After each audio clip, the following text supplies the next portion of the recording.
All right, good morning, everybody. I got 10 o'clock, so I'm a man of promptness. I like to be on time. I want to say good morning, first of all. Hope everybody's doing well. Happy Saturday to you. We're going to go ahead and get started.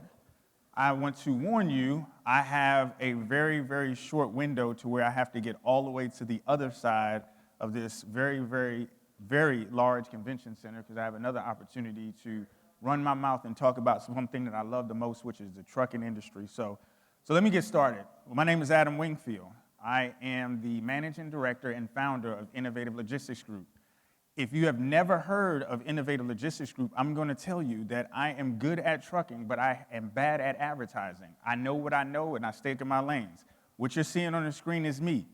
Back in 2000, when I was a young buck, as soon as I was able to do so, I went and got my CDL license at the age of 21 years old. I've been in this business 22 years plus. Next Saturday marks a national holiday, which is my birthday. And that tells me that I'm getting even older and closer to the time where it's about time for me to retire out of that. I started off in the year 2000. 3 years later, I started with a mega carrier. I loved trucking from the time that I was a little boy. I went with a mega carrier, and then 3 years later, I decided to take the route of being an owner-operator and do it on my own. When I started trucking, I was getting paid 24.5 cents a mile. $300 a week was pretty good to me. $600 a week was great. I was in the flatbed division. We actually did specialized, so I was one of the glass haulers. The glass haulers is with the A-frames and the TPs going down the highway. That was me.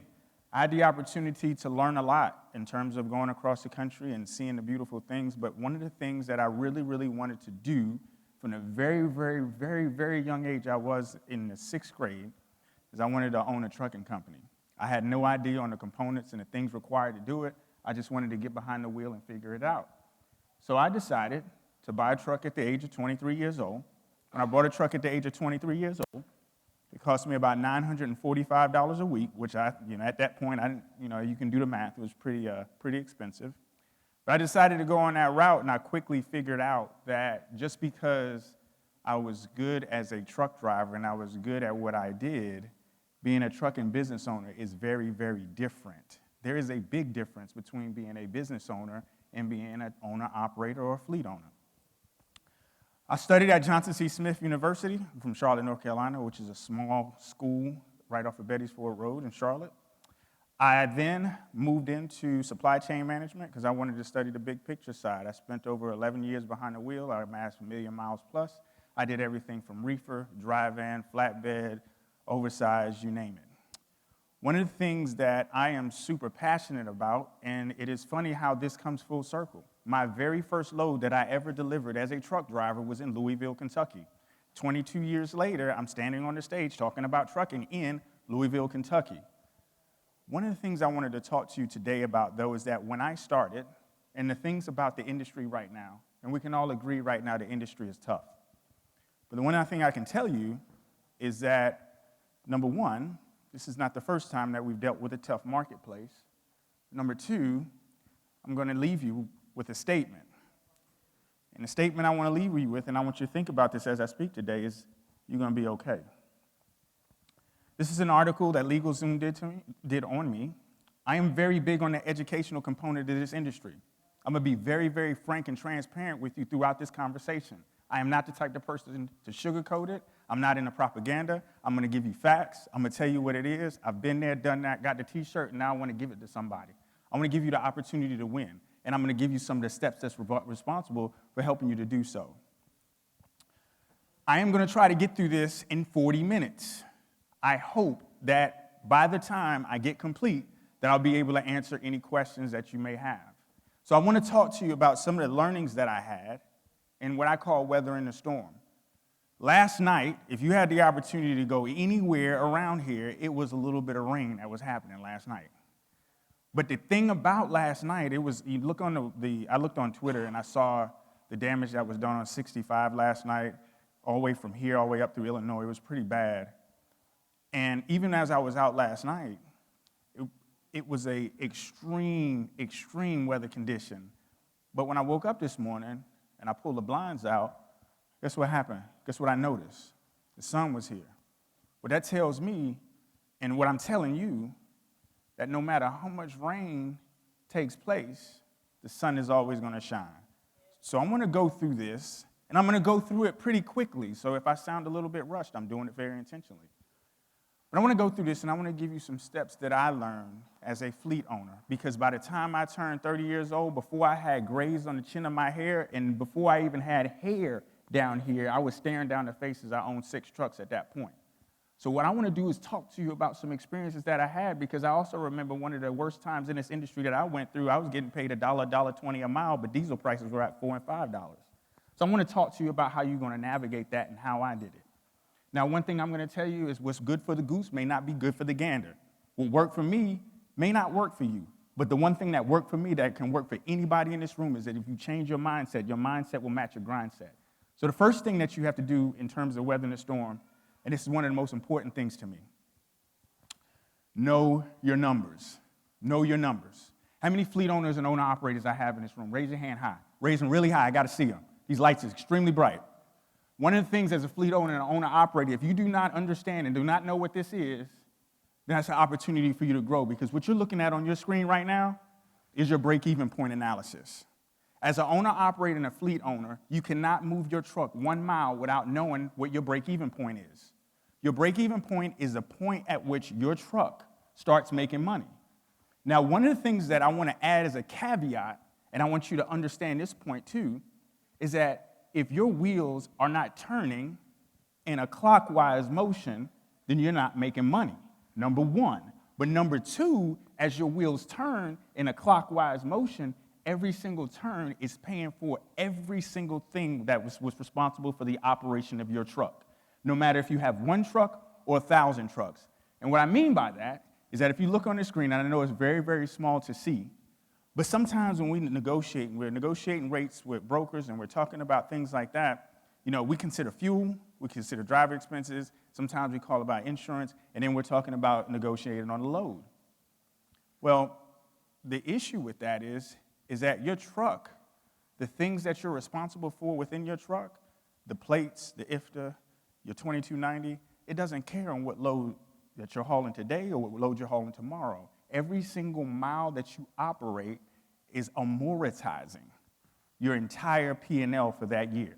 And what I mean by amortizing is taking your entire bill and it's chopping it up down into the mile. So you have to understand at what mile your truck makes a profit, number one.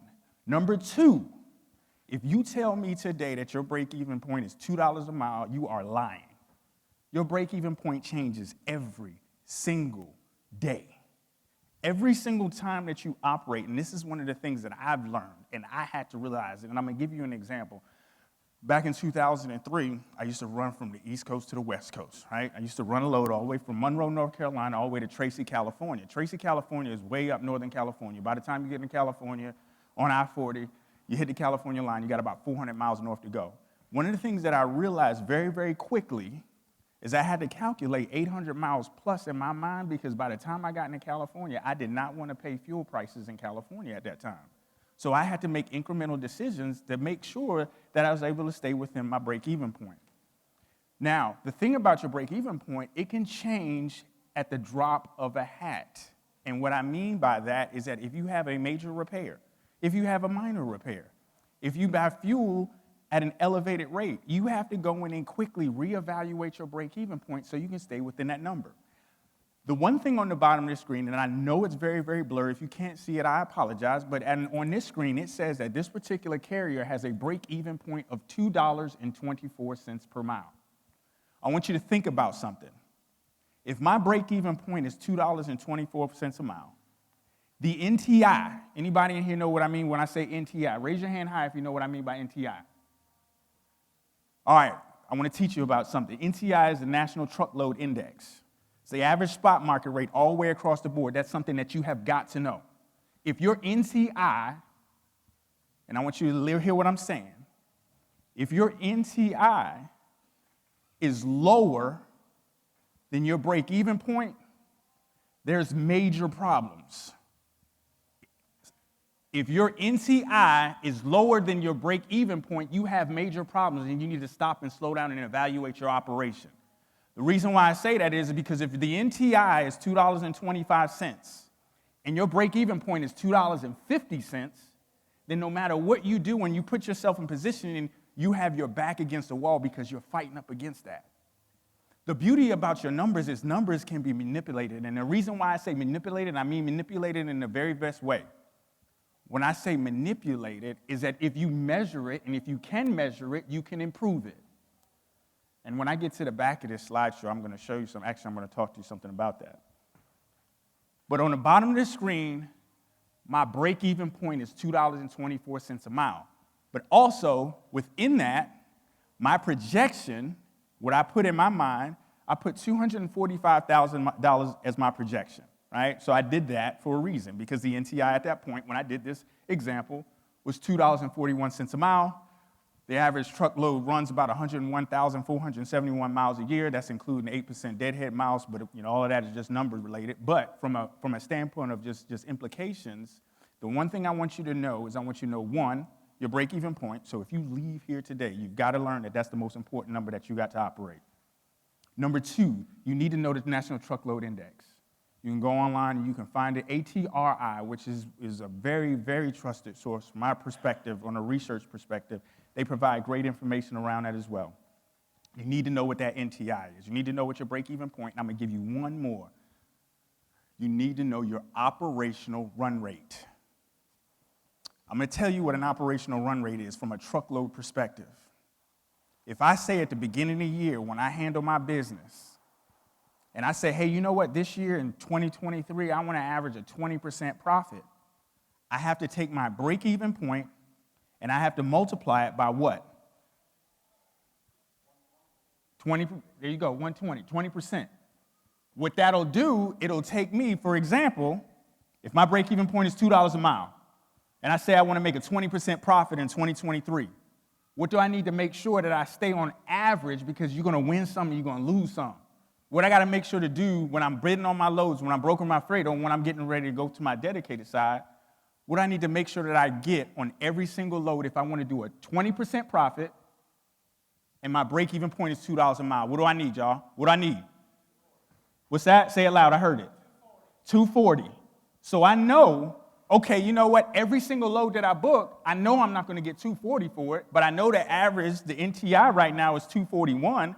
I know that I'm shooting in that direction, and then what I have to do is, as a business owner, I have to reevaluate my business at the end of every opportunity. I've worked in a lot of different, when I was a kid, I used to work at Subway. That was my very first job. I was a sandwich artist. I was a proud sandwich artist. And I mean that because everything I did, I put 100% into it, no matter what it was. I was a sandwich artist at the age of 15 years old. I was working these long hours out, labor laws in South Carolina, y'all. I'm from South Carolina, so just excuse me. But one of the things that I respected from the owner is that I would make a sandwich, and I'm going to give you a little bit of experience. And they still to this day do this. So next time you go to Subway, watch them. When you make a sandwich, a foot long comes with 4 slices of tomatoes. A 6-inch comes with 2 slices of tomatoes, right? I'm going to talk to you a little bit about efficiency. So when I would go in and I make my sandwiches, I might put 3 on a 6. I might put 5 on a foot. And then one day, the owner would come in and he would do an evaluation on his business every single week. The owner, raise your hand again if you're a fleet owner. Raise your hand again if you're an owner-operator. Raise it up high. The owner would do an evaluation on their business every single week. As an owner-operator, you have to evaluate your business every single week. As an owner, you have to evaluate your business every single week. I don't care if you have a trucking company or if you have a Subway, you have to evaluate your business every single week. So he would evaluate that business, and one day I got pulled into the office, 15 years old. He said, Adam, we got a food shortage problem. Well, what the heck does that mean? Well, we ordered tomatoes by the case. We were evaluating the amount of sales that we did on a 6-inch sandwich, and we noticed that we're shrinking out tomatoes. Have you noticed any bad tomatoes lately? No. Have you been giving away tomatoes lately? No. Well, what I've noticed is what he noticed is that because on every single sandwich, I added 1 slice, a tomato only has 6 slices on it. So for every time I would give an extra slice, for 6 sandwiches, that's 1 tomato gone. We have to manage our business to the microcosm level. So what I just said, and I want you to take that away. If you're an owner operator and you're a fleet owner, at the end of the week, when you're doing your business and when you handle your business, you need to handle your business. You need to pull your numbers out. You need to pull your paperwork out. You need to evaluate what the NTI is. Do your research. Do your break-even analysis and break it all the way down to the bottom column. And the thing is that when it comes down to that break-even analysis, which is so beautiful about that, is that it gives you the ability to wiggle room when it's time to negotiate on the contract market, because I'm going to tell you the spot market is not where you need to live.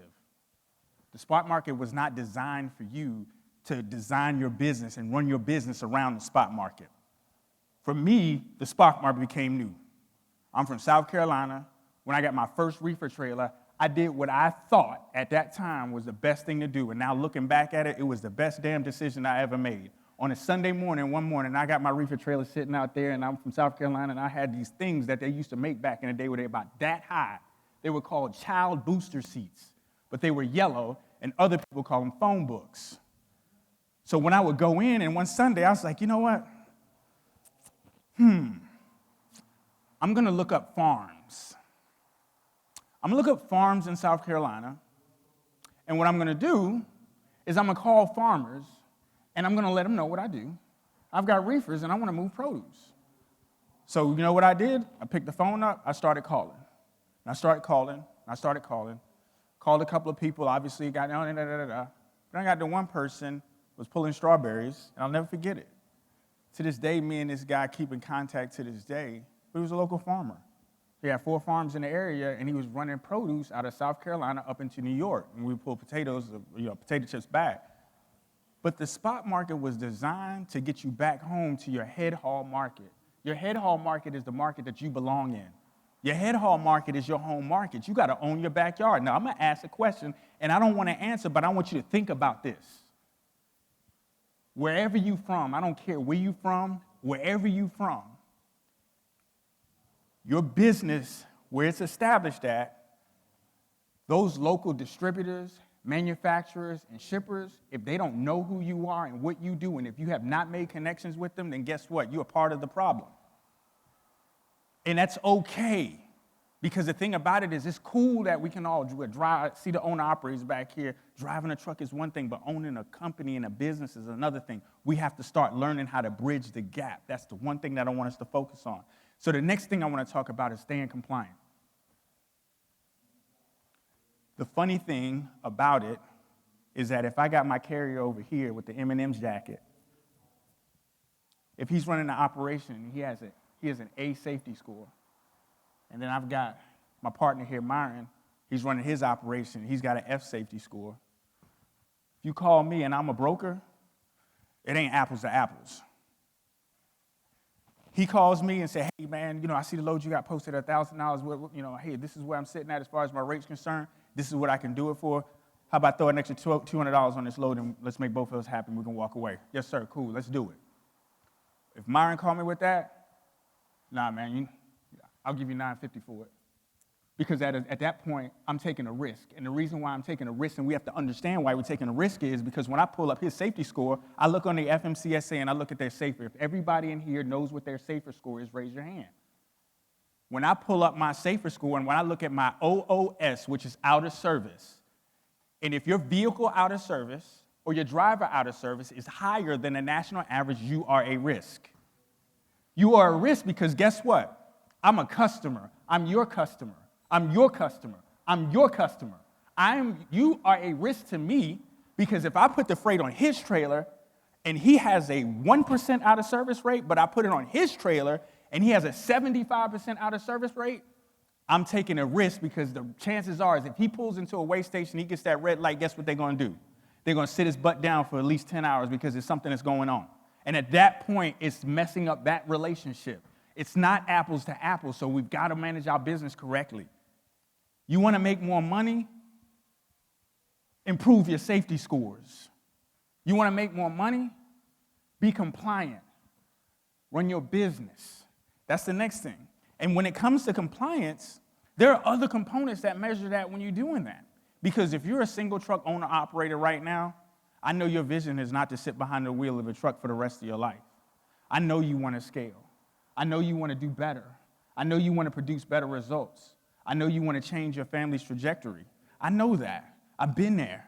I know what's inside of you. I know what you're thinking. But you can't do that when you're not monitoring and managing the micro components of your business that's important. So when it's time to stay compliant, especially if you're a fleet owner, you got to make sure you got to look at the things that are being measured the most. The FMCSA is dialing in and doubling down on enforcement.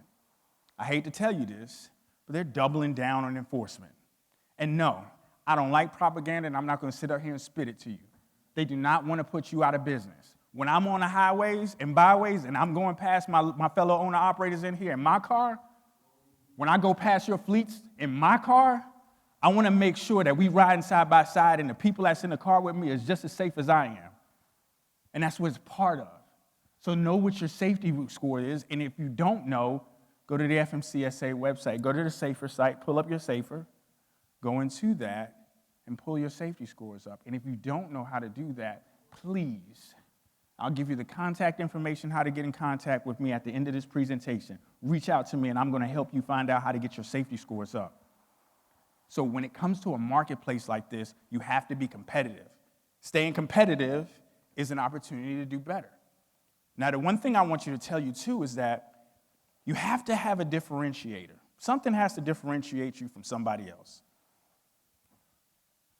If I pull my truck up right now to a shipper or a receiver, however side of the coin you want to play, if I pull my Peterbilt up and my 53-foot dry van up, and Schneider's right beside me, there's no difference. Same truck, same trailer, same goal, same end goal. But what Schneider has is they have a competitive differentiator over me as a small business owner. As a small business owner, I have to come to the table with a lot stronger metrics in order to lock down that customer.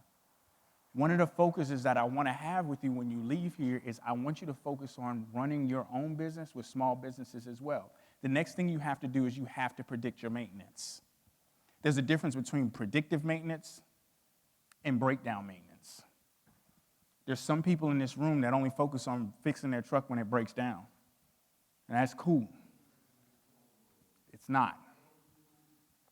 You have to predict your maintenance, especially when you buy a used truck in these marketplaces. The one thing that makes me extremely nervous last year when truck prices went vertical, what was happening is that they were selling the bottom of the barrel, whatever they had left. Whatever they had left, they were selling it. You go to a dealership back in 2022, 2021, and you're trying to get a truck, you buying the bottom of the barrel.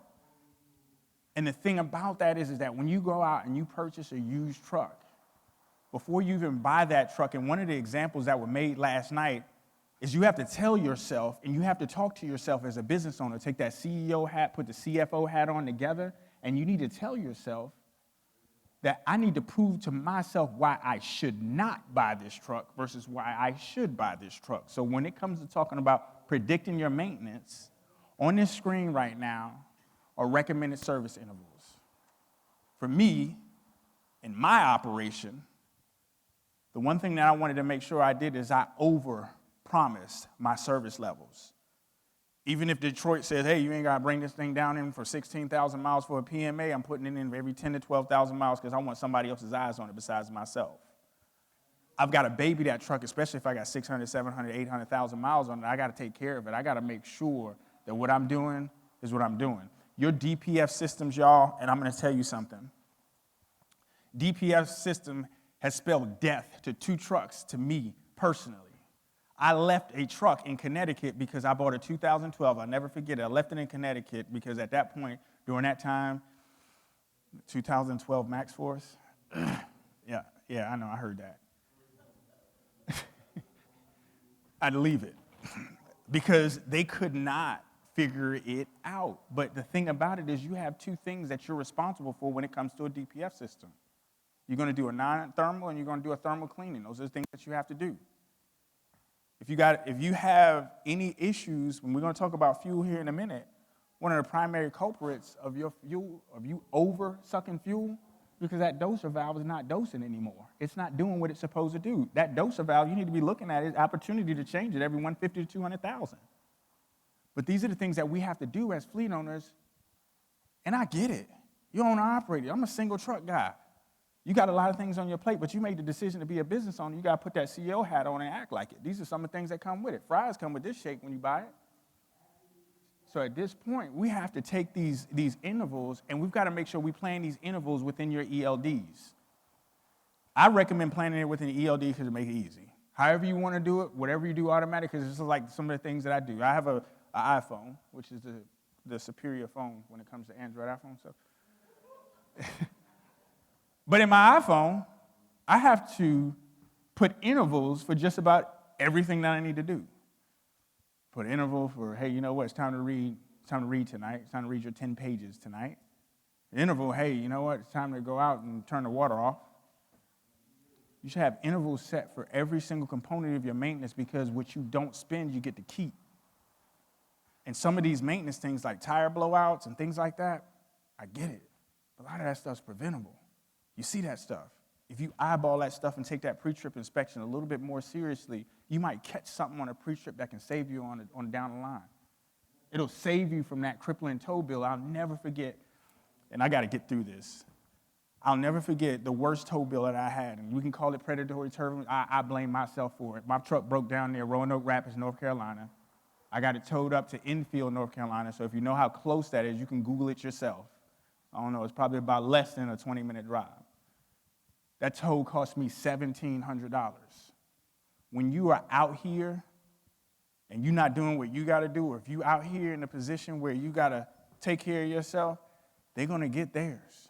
So I have to do a better job of making sure I position myself so I'm not going to sit in a position where I'm going to have a breakdown. So do your best. The next one, solidify your relationships. Now is not the time to double down on complaining. It's now the time to double down on the people that are taking care of you. I'm going to say this, and I'll say it 1,000 times in the next 10 minutes if I have to. Are there bad brokers? Yes. Are there good brokers? Absolutely. Are there good owner-operators and good fleet owners? Absolutely. Are there some bad ones? Hell yes. Now's the time is to solidify these relationships, because this is not going to be like this forever. I promise you. You can come find me 2 years later if we're still in the same boat, and I will do whatever I need to do to make sure that you get out of this. But you need to solidify those relationships. Relationships are the new currency, y'all. And I'm not talking about the relationships on a CB radio either.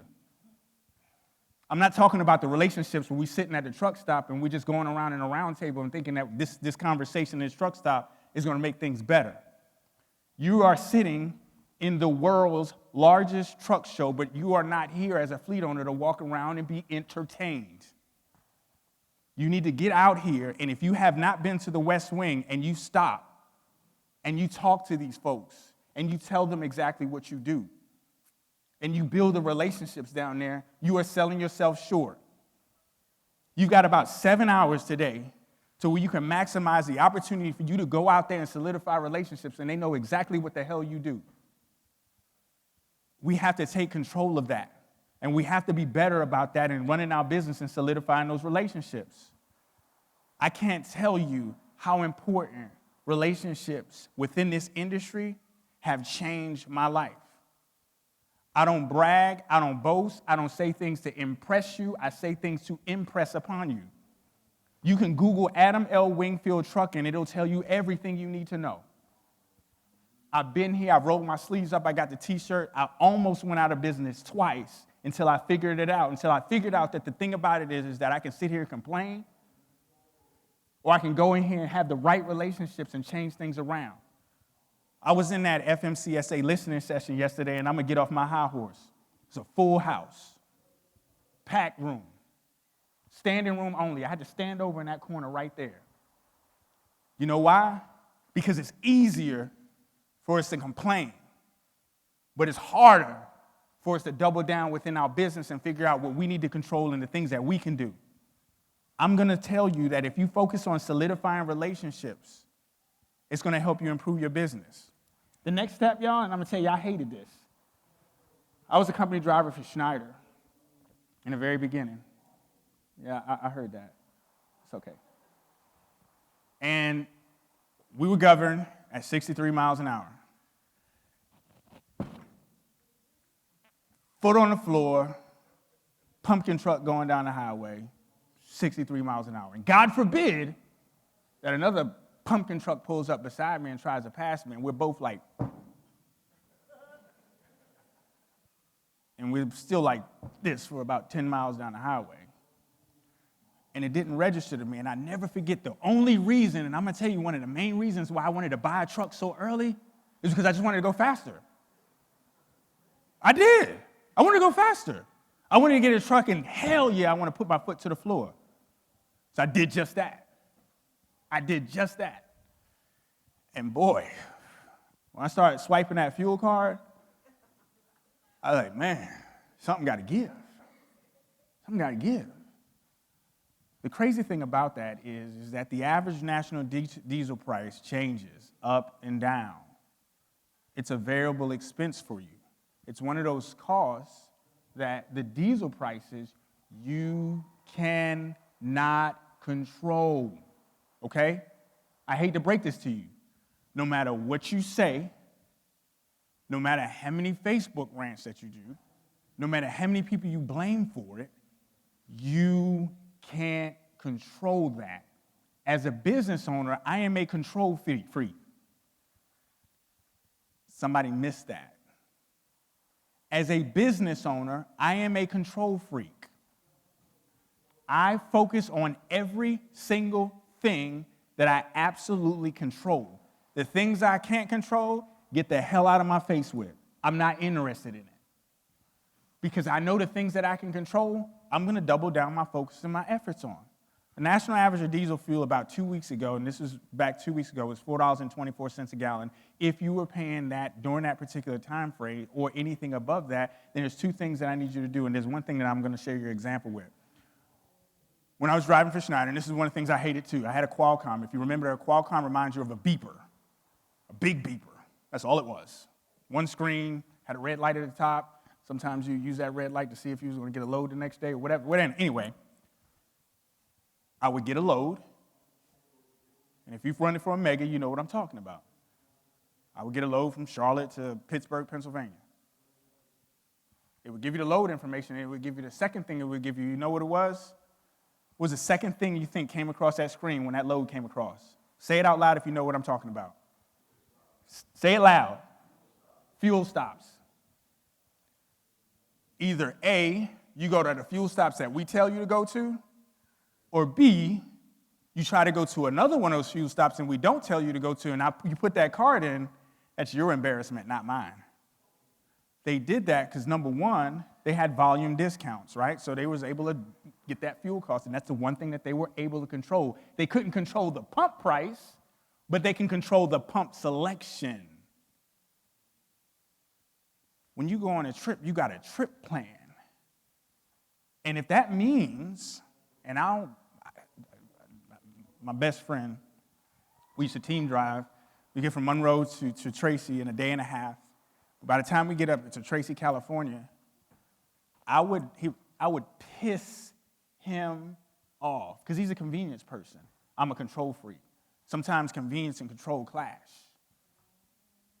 He was a convenience person. Hey, man, like, remember, hey, we're going to Disney World? We're going to drive until that thing gets empty. When it gets empty, we're going to stop wherever we're going to stop. We're going to fill it on up. It is what it is. But as a control freak, I'm going to look at the very cheapest fuel station that I possibly can find in the highest fuel market, and I'm going to get just enough gallons to get me the hell up out of here. And if that meant that if I'm up in Northern California and I'm only buying 35 gallons of diesel fuel to get me a little bit further out of here, then that's what I'm going to do. Discipline is everything as a business owner, and sometimes you have to extend your discipline in order to get where you need to go. Did you know, and let me bring this up too. So it goes back to my point, did you know that if you drive 75 miles an hour in a truck that you just zoom past in a hurry to get to the next load or in a hurry to get wherever, to the bathroom, whatever, that truck that you just zoom past is saving 27% more diesel fuel than you are. As a fleet owner, as an owner-operator, did you know that you're going to buy about 14,000 to 15,000 gallons of diesel fuel a year? Your job is to lower the amount of diesel fuel that you're purchasing. So this is a calculator that we use. I'm a calculator guy. I'm an analytics guy because if I can measure it, I can improve it. So we use this calculator for when it ever came up to a trip plan, because what this calculator it'll tell us based on how much we have left in the fuel tank, how far we can get to our first stop, to our first fuel up. So just like in this, for example here, I got 340 miles to get to my first fill up, right? So if I'm in Miami, Florida, I can almost go clear to Jacksonville before I got to fill up again. And these are the things that we have to do, is we have to double down on the things we control, and we got to take the time and trip plan, and we have to be the mindset of a mega. If you want the results, if you want mega results, you got to think of the mindsets of the mega carriers and what they do. Just duplicate it. I'm not asking you to be a fan of them. I don't care if you like them or not. But these are the companies that are bringing success and able to scale your business. You might want to take something and learn from them. The next thing is you need to check your attitude. Your attitude determines your altitude. You know, back when I was a young buck, trucking was different. If you've been in this industry as long as I have, and I'm looking in this room, I know there's some OGs in this room that's been in it longer than I have. But it was different. I can go down the highway and a driver blow a tire, and I'm taking it over to that left lane to make sure that you got that room. I'm going down and I'm at a shipper or a receiver, and if I see a new driver struggling with backing into a dock, instead of me getting on the CB or getting on Facebook or TikTok and filming them, hey, look at this dumbass. I'm getting out there to help them. We lost that. We lost our way. It's cooler now to make fun of somebody than it is to go and help somebody. But you know what? Karma's in you know what. Some of us are struggling because it's karma.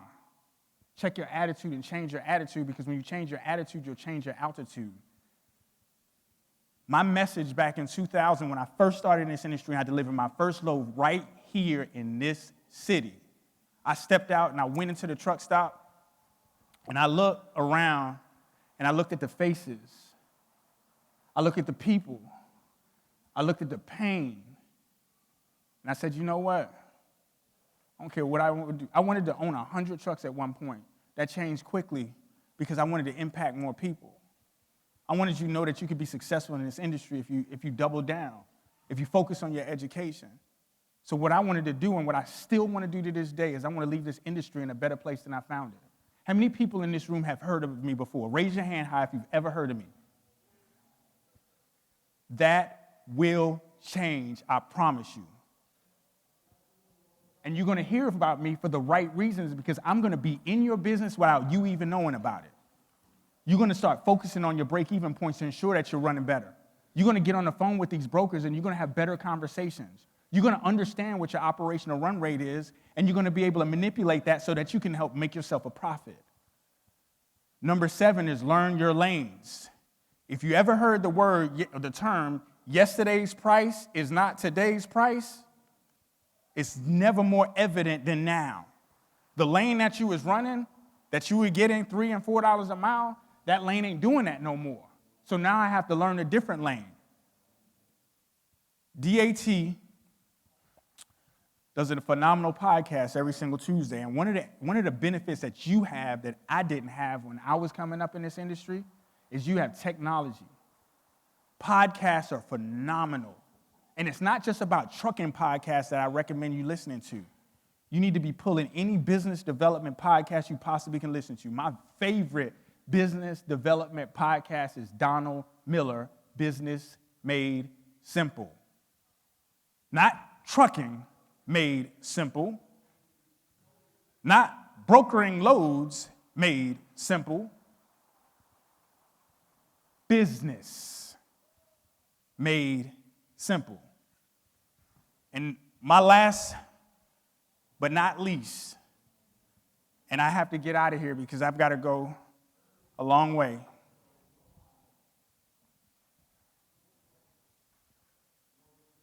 mind your damn business. And what I mean by mind your damn business, I'm going to go back to what I saw yesterday. I get it. Tensions are high. It's always that way. Rates go down, brokers are screwing us. Rates go up, hell yeah, let's stick it to the brokers. Get it. Get all that. I don't want to talk about that. But you need to mind your damn business, because if you're the same person that can sit up here and complain about that, you need to be the same person that understands what your break-even point is. You need to have that same energy about sitting down every single week, every week, as a business owner and reevaluating your business. Do you do quarterly forecasting as an owner-operator? Do you do quarterly forecasting as a fleet owner? Do you do end-of-the-year planning? Do you got a website? You got social media? If the answer is no, mind your damn business.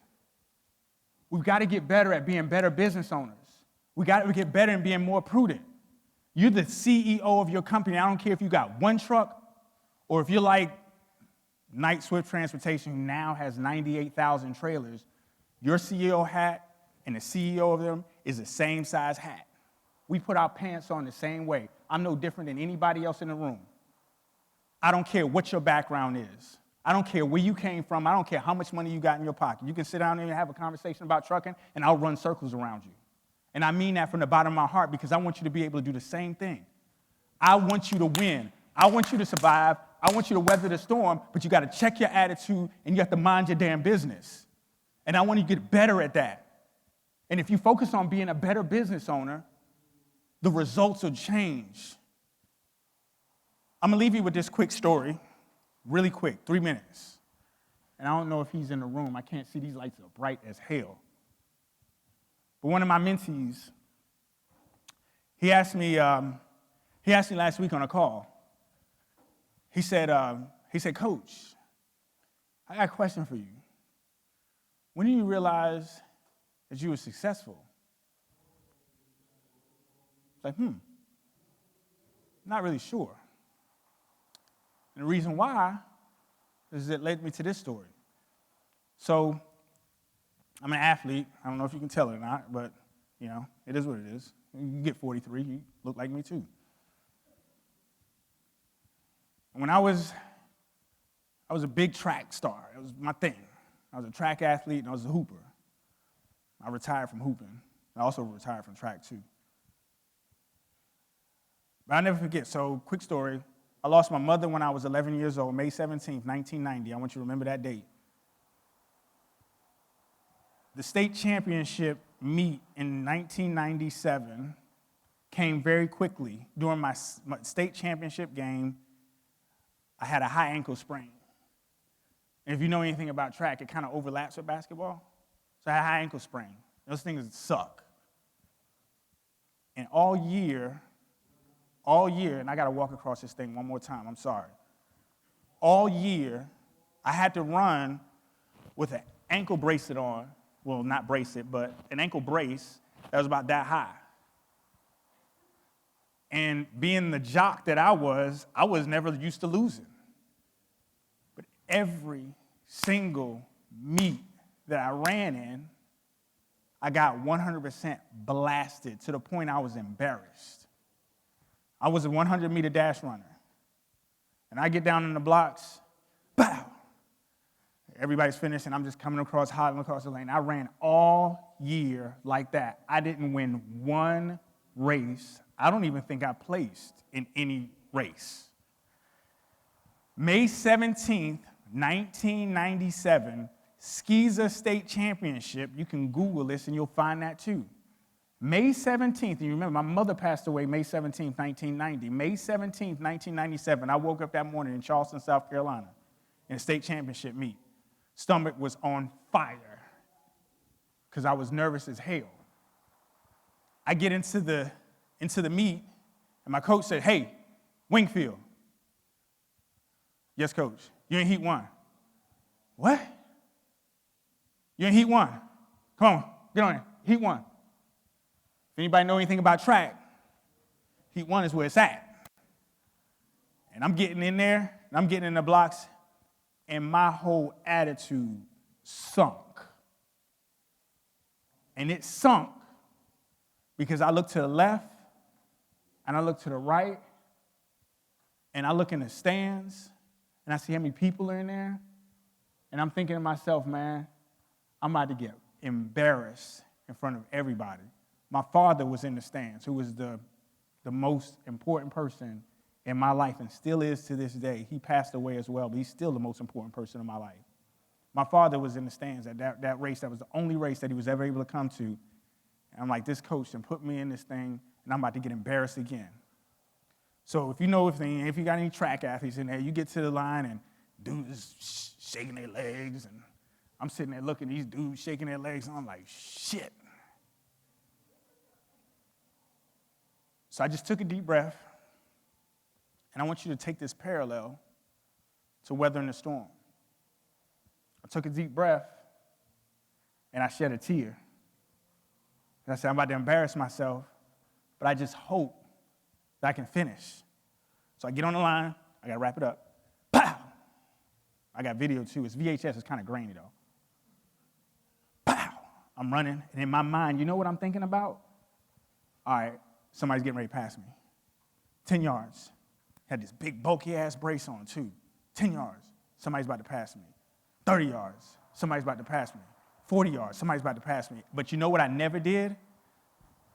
I never did that. I never did that. So I'm just running. I'm focused. I want you to understand where I'm coming with this story. I'm focused. I'm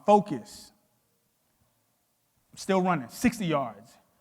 All right, Adam, somebody is getting ready to pass you because this is usually the point where shit just goes sideways. 70 yards. Nobody passing me. 80 yards. I can see the finish line from here to projector. I just need to get to the finish line. 100 yards. Boom. I break the tape. I'm like, oh, shit. But you know what? When I broke the tape and I slowed down, I turned around. They were still coming. I dominated the only race that year, which probably was emotionally driven. But the one thing I was focused on so much is I was focused on the finish line, and I was focused on running all the way through. So when it comes to this, it's easy to be like, brokers, shippers. Everybody's out to screw me. Everybody wants a piece of the truckers. Nobody wants to be successful. You got all that stuff that's going left and right of you. But your why should be the finish line. And if your why is big enough, your how will figure it out. My name is Adam Wingfield. And let me scroll to this. Here's how you can connect with us. On Facebook, Innovative Logistics Group. Twitter, iLogistics Group. Instagram, Innovative Logistics Group. I hope you have a great day, and I want you to be successful. I want you to take what I told you and don't take it personally. I love every single one of you in this room. And the reason why I love you is because you've been there where I've been, and I just want you to be successful. Have a great Saturday.